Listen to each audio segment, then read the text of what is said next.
Ithaca वाचली आहे का? कविता आहे, वाचा. तर ती इथाका एक अशी जागा मानली जाते जिथं प्रत्येक तरुण मुलांना जायला पाहिजे.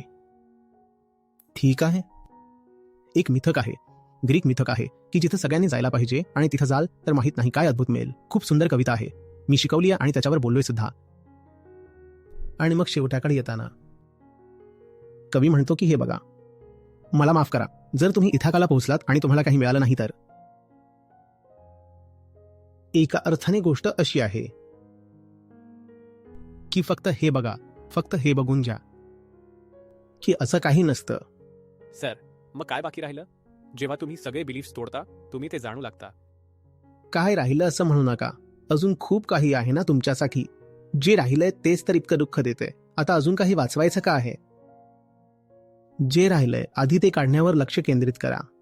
कारण जे राहिलंय ते आहे जे तुम्हाला वाटतंय की काहीतरी आहे, पण ते नाहीये. तर असं म्हणू नका की जेव्हा मी सगळं दूर करेन तेव्हा काय बाकी राहील. हे बघा की अजूनही खूप काही बाकी आहे ज्याला दूर करणं गरजेचं आहे, आणि नाही केलं तर हैराण राहाल. हे बोललेलं काही समजलं का?